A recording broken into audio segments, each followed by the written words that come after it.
खुश आमदीद। खुश आमदीद की जरूरत नहीं, बात तुम्हें करनी थी तो आना भी तुम्हें ही चाहिए था।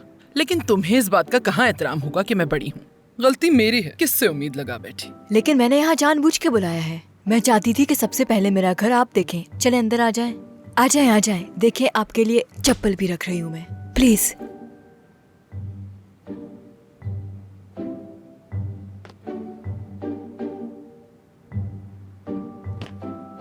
प्लीज आ जाएं। किसके घर बुला लिया है मुझे? दरअसल ये मेरा नया घर है। तो वो किसका घर था? जहाँ शौहर होता है वही बीवी का घर होता है। लाएं, अपना कोट दे दे मुझे और फिर आराम से बैठ जाएं।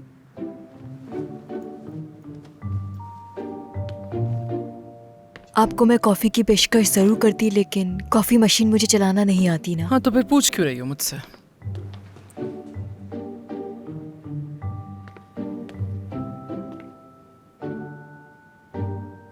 आपको पता होगा कि मेरी तलाक हो गई है और अब मैं चाहती हूँ कि अपने पाँव पे खड़ी हो जाऊं। सब कुछ खुद करना चाहती हूँ।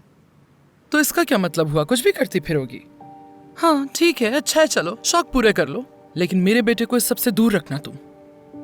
मैं माँ हूं उसकी, इसलिए मैं उसका कोई नुकसान बर्दाश्त नहीं करूंगी। वो तो तुम्हें छोड़ने पे राजी नहीं, तो तुम ही छोड़ दो। ऐसी क्या वजह है मुझे नापसंद करने की? क्यों इतनी नफरत, क्यों इतना गुस्सा है मुझसे? देखो, मुझे तुमसे कोई मसला नहीं है, बस जो हुआ ऐसे नहीं होना चाहिए था। और जो कुछ तुम्हारे साथ हुआ उसका भी अफसोस है। पूरी हमदर्दी है तुमसे, लेकिन बस मैं ये कहना चाहती हूँ कि कदीर को इस सबसे दूर रखो। लेकिन मैं कदीर से मोहब्बत करती हूँ। किस बेहयाई से कह दिया कि कदीर से मोहब्बत करती हूँ मैं? कुछ तो शर्म करो लड़की। क्या शर्म की बात है? मैंने उसे भी नहीं बताया अभी तक। कदीर भी मोहब्बत करता है मुझसे, मगर वो आपको परेशान नहीं करना चाहता और ना ही मैं परेशान करना चाहती हूँ। आपसे गुजारिश है कि मुझे प्लीज एक मौका दें। देखो, बात जानने की नहीं है, और तुम तो घर की इकलौती बेटी हो, सोने के चम्मच से खाना खाती रही हो। और कदीर जब 14 साल का था ना, तब से घर की जिम्मेदारी उठा रहा है वो। दोनों में जमीन और आसमान, रात और दिन का फर्क है। हंसी क्यों? माफी चाहती हूँ, मेरी मॉम भी यही कहती है। ये तो अकल वाली बात की, सुनहरे बालों वाली। हमारे दिलों के बारे में सोचें, क्या होगा उनका?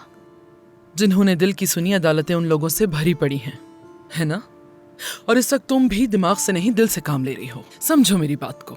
कदीर को अपने लिए फरार का रास्ता मत समझो। हाँ, डूब जाओगे वरना दोनों। हमने पहले ही एक दूसरे को डूबते हुए पाया है। देखें, मेरी मॉम ने जो कुछ भी कहा है आपसे, मैं उस सब के लिए आपसे माफी चाहती हूँ। क्या करूं ऐसा कि तुम मेरी बात समझ जाओ? देखो, तुम्हारी परवरिश मुख्तलिफ तरीके से हुई है, यानी हमारा लाइफस्टाइल और तुम्हारा बहुत डिफरेंट है। मिसाल के तौर पे, मेरा बेटा जब शाम को घर आएगा तो चाहेगा कि उसकी बीवी उसके लिए मेज सजाए, उसके लिए अपने हाथों से गर्म खाना और रोटी तैयार करें। उसे तो घर की पेस्ट्रीज भी बहुत पसंद है, खाने का बहुत शौकीन है ना। मुझे नहीं पता कि हमारे लिए जिंदगी आगे क्या लाएगी, लेकिन तुम तो ये सब कुछ काम करना नहीं जानती होगी ना, क्योंकि तुमने तो अपने काम हमेशा नौकर से करवाए हैं। सीख लूंगी। और कौन सिखाएगा? आप सिखाएंगी? प्लीज ना, एक मौका तो दे सकती है ना आप मुझे, प्लीज।